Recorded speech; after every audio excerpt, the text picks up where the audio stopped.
اعوذ باللہ من الشیطان الرجیم بسم اللہ الرحمن الرحیم السلام علیکم۔ فَإِذَا نُفِخَ فِي الصُّورِ نَفْخَةٌ وَاحِدَةٌ وَحُمِلَتِ الْأَرْضُ وَالْجِبَالُ فَدُكَّتَا دَكَّةً وَاحِدَةً، پھر جب ایک بار سور میں پھونک مار دی جائے گی، زمین اور پہاڑوں کو اٹھا کر ایک ہی چوٹ میں ریزہ ریزہ کر دیا جائے گا۔ اس روز فَيَوْمَئِذٍ وَقَعَتِ الْوَاقِعَۃُ، اس روز وہ ہونے والا واقعہ پیش آ جائے گا۔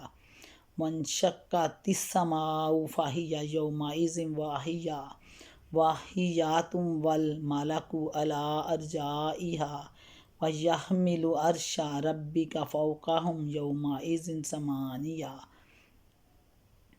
اس دن آسمان پھٹے گا اور اس کی بندش ڈھیلی پڑ جائے گی۔ فرشتے اس کے اطراف و جوانب میں ہوں گے اور 8 فرشتے اس روز تیرے رب کا عرش اپنے اوپر اٹھائے ہوئے ہوں گے۔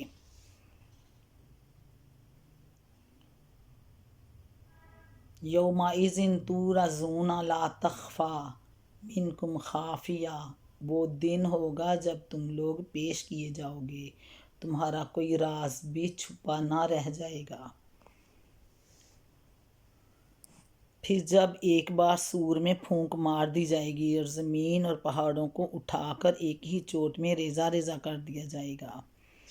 آگے آنے والی آیات کو پڑھتے ہوئے یہ بات نگاہ میں رہنی چاہیے کہ قرآن پاک میں کہیں تو قیامت کے 3 مراحل الگ الگ بیان کیے گئے ہیں اور جو یکے بعد دیگرے مختلف اوقات میں پیش آئیں گے، اور کہیں سب کو سمیٹ کر پہلے مرحلے سے آخری مرحلے تک کے واقعات کو یکجا بیان کر دیا گیا ہے۔ مثال کے طور پر سورۃ نحل آیت نمبر 87 میں پہلے نفخ صور کا ذکر کیا ہے، پھر تمام دنیا کے انسان یک لخت ایک ہولناک آواز سے گھبرا اٹھیں گے۔ اس وقت نظام عالم کے درہم برہم ہونے کی وہ کیفیات ان کی آنکھوں کے سامنے پیش آئیں گی جو سورہ حج آیت نمبر 1-2 تک، سورۃ یاسین آیت نمبر 5 اور 49 اور 50 اور سورۃ تکویر آیت نمبر 1-6 میں بیان ہوئی ہیں۔ سورۃ زمر آیت نمبر 67 تا 70 میں دوسری اور تیسرے نفخ صور کے متعلق بتایا ہے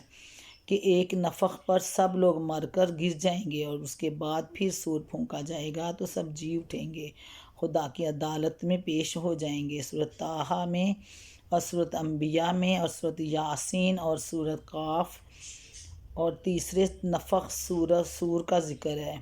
تشریح کے لیے ملاحظہ و تفہیم القرآن جلد سوم۔ لیکن بیان اور بہت سے دوسرے مقامات پر یہاں اور دوسرے مقامات پر قرآن میں پہلے نفخ صور سے لے کر جنت اور جہنم میں لوگوں کے داخل ہونے تک قیامت کے تمام واقعات کو ایک ہی سلسلے میں بیان کر دیا ہے۔ یہ نمبر 11 پہ آیت متشابہات میں سے ہے جس کے معنی متعین کرنا مشکل ہے۔ ہم نہ یہ جان سکتے ہیں کہ عرش کیا چیز ہے اور نہ یہ سمجھ سکتے ہیں کہ قیامت کے روز 8 فرشتوں کے اس کو اٹھانے کی کیا کیفیت ہوگی۔ فرشتے اس کے اطراف و جوانب میں ہوں گے اور 8 فرشتے اس روز تیرے رب کا عرش اپنے اوپر اٹھائے ہوئے ہوں گے۔ وہ دن ہوگا جب تم لوگ پیش کیے جاؤ گے، تمہارا کوئی راز بھی چھپا نہ رہ جائے گا۔ یہ آیت متشابہات میں سے ہے جس کے معنی متعین کرنا مشکل ہے۔ ہم نہ یہ جان سکتے ہیں کہ عرش کیا چیز ہے اور نہ یہ سمجھ سکتے ہیں کہ قیامت کے روز 8 فرشتوں کے اس کو اٹھانے کی کیا کیفیت ہوگی، مگر یہ بات ہر حال قابل تصور نہیں کہ اللہ تعالیٰ عرش پر بیٹھا ہوگا اور 8 فرشتے اس کو عرش سمیٹے اٹھائے ہوئے ہوں گے۔ آیت میں بھی یہ نہیں کہا گیا کہ اس وقت اللہ تعالیٰ عرش پر بیٹھے ہوئے ہوں گے، اور ذات باری کا جو تصور ہم کو قرآن میں دیا گیا وہ بھی یہ خیال کرنے میں مانع ہے کہ وہ جسم اور جہت اور مقام سے منزہ ہستی کسی جگہ متمکن ہو اور کوئی مخلوق اسے اٹھائے۔ اس لیے کھوج کرید کر کے اس کے معنی متعین کرنے کی کوشش کرنا اپنے آپ کو گمراہی کے خطرے میں مبتلا کرنا ہے۔ البتہ یہ بات سمجھ لینی چاہیے کہ قرآن مجید میں اللہ تعالیٰ کی حکومت و فرمانروائی اور اس کے معاملات کا تصور دلانے کے لیے لوگوں کے سامنے وہی نقشہ پیش کیا ہے جو دنیا میں بادشاہی کا نقشہ ہوتا ہے، اور اس کے لیے وہی اصطلاحیں استعمال کی گئی ہیں جو انسانی زبانوں میں سلطنت اور اس کے مظاہر و لوازم کے لیے مستعمل ہیں، کیونکہ انسانی ذہن اسی نقشے اور انہیں اصطلاحات کی مدد سے کسی حد تک کائنات کی سلطانی کے معاملات کو سمجھ سکتا ہے۔ یہ سب کچھ اصل حقیقت کو انسانی فہم ہے قریب تر کرنے کے لیے ہے، تاکہ انسان اپنی ذہنی صلاحیت کے حساب سے سمجھ سکے۔ اس کو بالکل لفظی معنوں میں لے لینا درست نہیں ہے۔ السلام علیکم ورحمۃ اللہ وبرکاتہ۔ بسم اللہ الرحمن الرحیم۔ السلام علیکم۔ یومئذ تعرضون لا تخفی منکم خافیہ، جب تم لوگ پیش کیے جاؤ گے تو تمہارا کوئی راز بھی چھپا نہ رہ جائے گا۔ فَأَمَّا مَنْ أُوتِیَ کِتَابَهُ بِیَمِینِهِ فَیَقُولُ هَاؤُمُ اقْرَءُوا کِتَابِیَہ، اس وقت جس کا نامہ اعمال اس کے سیدھے ہاتھ میں دیا جائے گا، وہ کہے گا لو دیکھو پڑھو میرا نامہ اعمال۔ انی ظننت انی ملاق حسابیہ، میں سمجھتا تھا کہ مجھے ضرور اپنا حساب ملنے والا ہے۔ فَهُوَ فِي عِیشَةٍ رَاضِیَةٍ فِی جَنَّةٍ عَالیَةٍ، پس وہ دل پسند عیش میں ہوگا، عالی مقام جنت میں ہوگا۔ سیدھے ہاتھ میں نامہ اعمال کا دیا جانا ہی ظاہر کر دے گا کہ اس کا حساب بے باک ہے اور وہ اللہ تعالیٰ کی عدالت میں مجرم کی حیثیت سے نہیں بلکہ صالح انسان کی حیثیت سے پیش ہو رہا ہے۔ اغلب یہ ہے کہ اعمال ناموں کی تقسیم کے وقت صالح انسان خود سیدھا ہاتھ بڑھا کر اپنا نامہ اعمال لے گا، کیونکہ موت کے وقت سے میدان حشر میں حاضری تک اس کے ساتھ جو معاملہ پیش آیا ہوگا اس کی وجہ سے اس کو پہلے ہی اطمینان حاصل ہو چکا ہوگا کہ میں یہاں انعام پانے والے کے لیے پیش ہو رہا ہوں، انعام پانے کے لیے پیش ہو رہا ہوں، نہ کہ سزا پانے کے لیے۔ قرآن مجید میں یہ بات جگہ جگہ بڑی صراحت کے ساتھ بتائی گئی کہ موت کے وقت ہی سے یہ بات انسان پر واضح ہو جاتی ہے کہ وہ نیک بخت آدمی کی حیثیت سے دوسرے عالم میں جا رہا ہے یا بدبخت آدمی کی حیثیت سے۔ پھر موت سے قیامت تک نیک انسان کے ساتھ مہمان کا سا معاملہ ہوتا ہے اور بد انسان کے ساتھ حوالاتی مجرم کا سا۔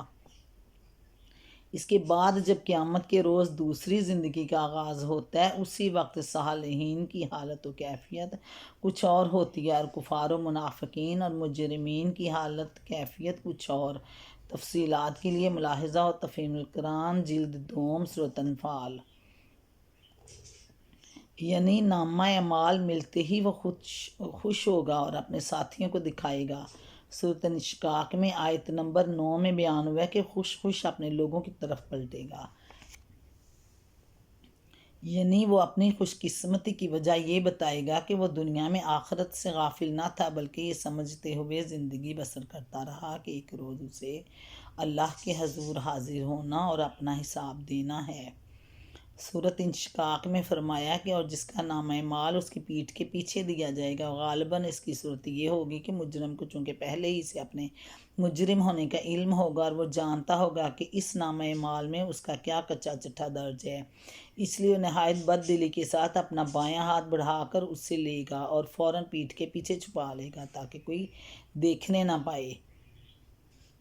یعنی مجھے یہ نامہ اعمال دے کر میدان حشر میں علانیہ سب کے سامنے ذلیل و رسوا نہ کیا جائے اور جس سزا بھی دینی تھی وہ دے ڈالی جائے۔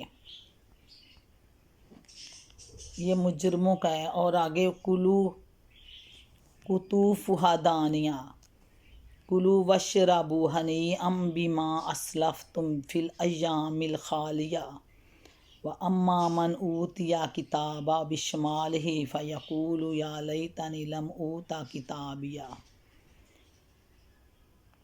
جس کے پھل وہ جنت عالیہ میں ہوگا، اللہ اسے عالی مقام جنت میں جگہ دیں گے، جس کے پھلوں کے گچھے جھکے پڑے ہوں گے۔ ایسے لوگوں سے کہا جائے گا مزے سے کھاؤ اور پیو اپنے ان اعمال کے بدلے جو تم نے گزرے ہوئے دنوں میں کیے۔